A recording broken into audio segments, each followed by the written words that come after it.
Welcome back, everybody. Today I want to cover a new voltmeter and amp meter that I will be using to monitor my Christmas display. So if I'm doing any development or testing to find out how much actual light draw, I mean power, I'm sorry, voltage drop or amp draw a new prop or set of light strings are going to be, I can actually do that math and see that. So what I found is a 150 amp voltmeter and load meter, and it'll give you watts and amps. So one of the cool things about this is I think it was about $14. So it's real good for troubleshooting. It's small, and then it gives you a couple small short leads on the back. If you wanted to use this permanently, there are extra pin sets you can put in here on the side for voltage from a different power supply. And then this thing will measure voltages down to 1 volt and constantly keep recording, or just showing, at least showing the data and counting it. If this thing loses too much voltage, there's too much voltage drop, then it obviously will go off. So again, I'll put the links down below for the Amazon link. I believe it's about $15. There's a couple tools you're going to need to convert this, depending on what you want to do. I am going with a technology for a connector called Anderson. It uses these poles, and what you do is you slide them together. So if you have your positive and negative, you can put them. Oops, put them together here.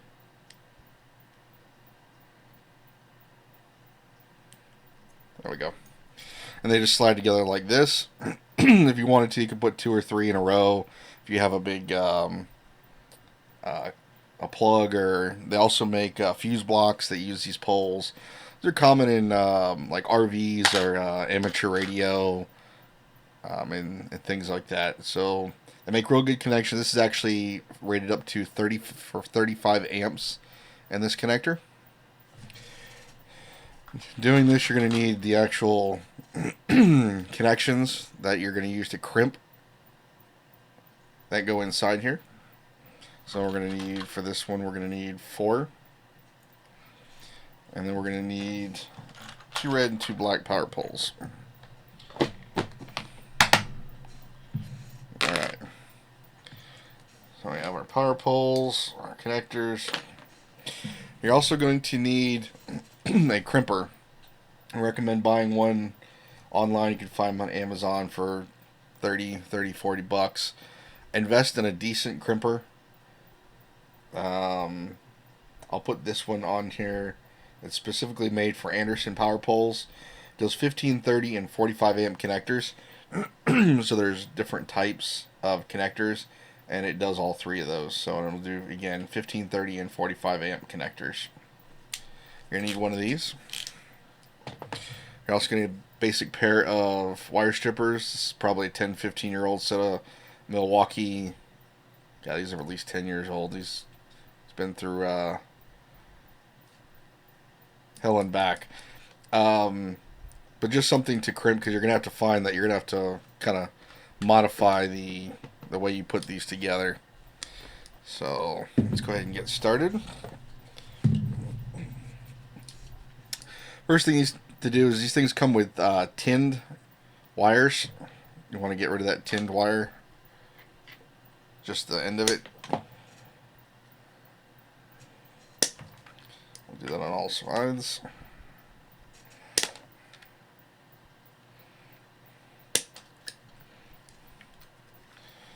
And we're going to strip the wire. You want about a little bit less than 1/4 of an inch. Probably closer to 1/8.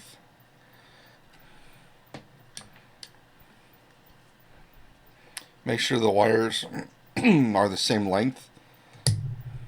If not, you'll have problems with the power pole.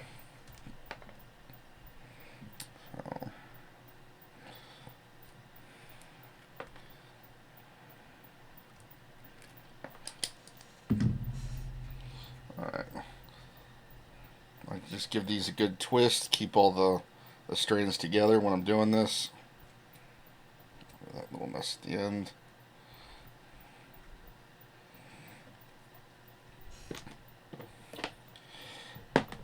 Alright, normally what you would do when you're putting these Anderson power poles together is you would insert this into the actual tool and it fits right in. This connector may make it. You see how it sits in there? That's what you want. So in theory, if this works right, and I haven't gotten it to work right, so we'll experiment. You're going to take your wire, insert it, push it all the way down where it meets the insulation, and you're going to crimp it, and you're going to crimp it all the way down. And then let go. And if it did it right, excuse me, and it looks like it did, that's a nice firm connection. That's what I like about these. It's a really good connection. You can see it folds it over in the center and it makes a nice even crimp. Nice and tight. So we're going to see if we can do it again. Guess I'm getting lucky today.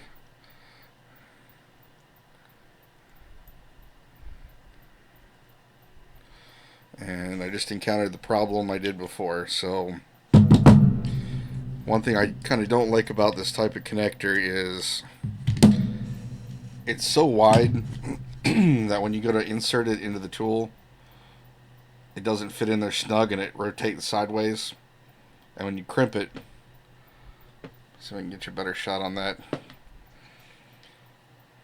When you crimp it, what happens, instead of being straight, it turns to the side, and then it'll fold one connector over top and the other one will push to the side.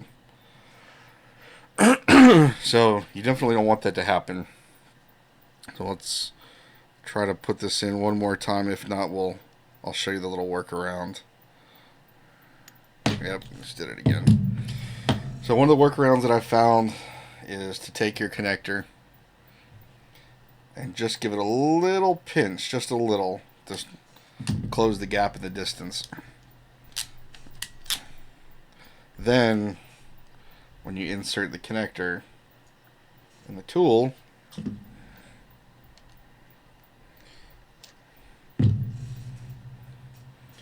it'll look like that.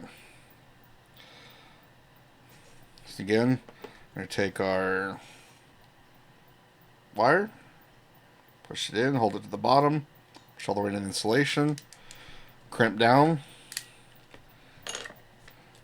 I like to hold on to it until you get almost fully crimped, and then let go. Again, you should be able to tug on it. It shouldn't come loose. And again, you see that nice fold in the center where it clamps evenly. So that's a good crimp right there. I started doing this on, I'll show you a controller here in a minute, putting in the Anderson power poles, and I didn't crimp them down correctly, and they were loose. What I was having is I was having the LED lights flicker on and off, do some really weird things, using the WS2811 protocol for LED lights, which basically makes each light act independently based on a serial protocol, basically, when to turn it on and on. So let's go ahead and do the other side here.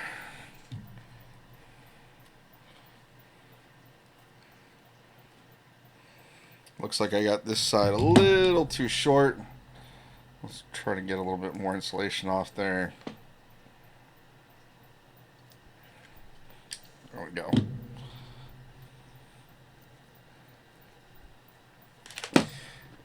So what I'm going to do is I'm just going to go ahead and go to the other two of these connectors and just pinch just a little bit to close this gap so I don't have to worry about it. These don't look as bad as the other ones.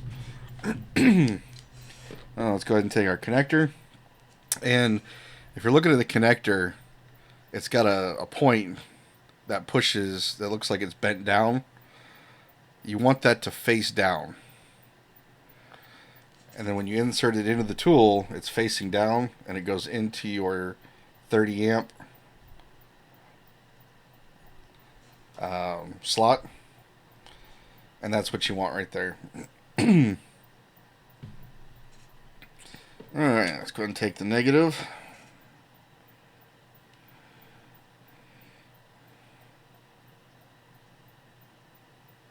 Insert all the way in. Crimp. Nice press. Always check your connector. Give it a nice little pull. Nice and tight. Also look at where it's crimped to make sure it's nice and even. And a little close-up view. That's what it should look like. Alright, let's go ahead and do the last one. Insert our connector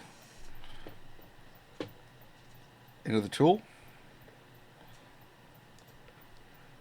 There's probably an easier way to do this that's more effective. I just have not figured it out yet with this type of connector. There's another connector that is circular. It doesn't have these two, like it's not a U-shaped. It's much easier to use, where you can just drop it in here, insert your stranded or solid wire, and crimp away, and you're good. This one that's the shape of a taco wants to kind of fall out and drop all the way in and turn sideways. Kind of a pain in the ass, but as long as you get it in there and the connector correctly, or the connector inside the tool and the die, I should say, you'll be okay. Alright. Again, this one's going to give me problems with the strands. I'll go back and tighten this one up a little bit. And again, you can kind of see when I set it down here, there we go, our connector moved in there. So we'll go ahead and insert this back in here. A nice solid crimp. And we have nice seated connection. Wires coming in on the other side, and a good crimp. So a little side view there. As you can see the strands coming out. Alright, so now, fun part, inserting these power poles. There is a right way and there is a wrong way, and I usually forget and do it the wrong way. And how I kind of learned to do it is you have, turn this here, this piece that angles down. You want that to be facing down on here for this little tab. So we'll take our positive one. This is going to the bent to the right, is going to the right. I'm going to put the tab facing to the right here. And then we're just going to insert it. And when you insert it, you're going to hear a click. And I don't know if you can see it. It's kind of, resolution's not that great on this camera. But it will actually grab onto a little ledge over here in the front. We'll go ahead and do the same thing on the negative. This facing to the right, hook to the right, pushes right in. Again, to the right, to the right. And this one's going to give us a little problem, so make sure we got it the right direction. There we go. And it slides right in. Sometimes if you don't get a good crimp and one of these sticks out, it becomes a problem pushing it into the connector. Sometimes you just have to give a little bit more of a crimp, put it back in the crimper and recrimp it. But they should just slide on like that. Now, the cool thing about these are you can put them together in any way. Obviously, you want to make sure positive and negative go the right direction. So I'm just gonna connect them up here, and I'll show you what can happen if they're wrong. But again, see what can happen if you don't make your lengths the same length. So you want to try to prevent that. It doesn't hurt anything. We'll just say it was meant to be at an angle, but you know. Anyways, so let me grab the controller.